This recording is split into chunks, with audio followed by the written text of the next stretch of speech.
الأم دي ظروفها على قد حالها وبتشتغل عاملة نظافة. في يوم من الأيام ابنها جالها الشغل وقال لها: ماما، أنا عاوز أشتري تليفون جديد. فقالت له: يا ابني، ما أنا لسه جايبه لك واحد جديد.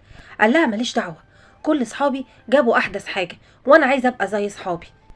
قالت له: يا ابني، بس ده غالي واحنا ظروفنا على قدنا. قال لها: ماليش دعوة، أنا عايز فلوس. أخد الفلوس من والدته بالعافية وأخدهم كلهم، وفي الآخر رمالها شوية فكة في الأرض وقال لها: أنا رايح المدرسة، اوعي تيجي ناحية المدرسة ولا تنضفي قدام المدرسة، مش عاوز اصحابي يشوفوك ويعرفوا انك بتشتغل عاملة نظافة. ومشي وسابها. في الوقت ده في واحد كان نازل من عربيته وشاف اللي حصل بين الابن وامه.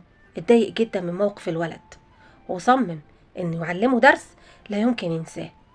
مشي ورا الولد، لقى الولد اشترى تليفون فعلا، واتصل باصحابه وقال لهم: جبت لكم حلويات وجبت لكم اكل ومستنيكم في الجنينه، ما تتاخروش عليا.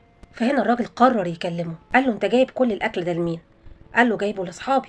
قال له: يا ترى جبت الفلوس منين؟ قال له: اخدت الفلوس من امي.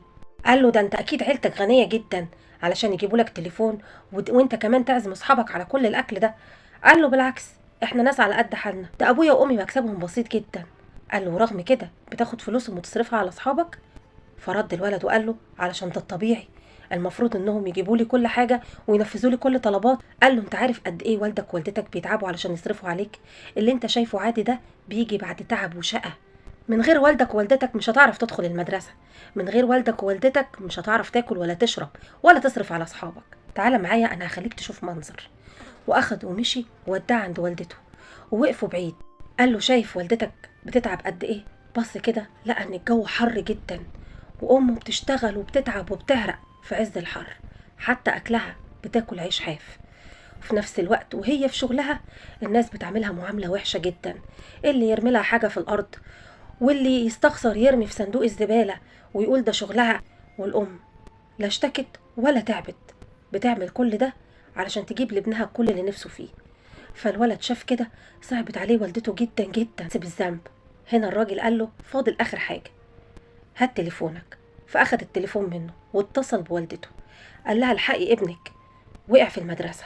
الأم سابت اللي في ايديها من الخضة وجريت عشان تروح تشوف ابنها وهي بتعيط. فالابن وقف قدامها وقال لها: ماما، ما تقلقيش، أنا كويس. قالت له: بجد أنت كويس؟ مش قادرة أتخيل إن ممكن يحصل لك حاجة. قال له: شفت، محدش هيحبك قد والدتك ولا هيخاف عليك قد أمك وأبوك. هنا الولد عيط واعتذر لوالدته.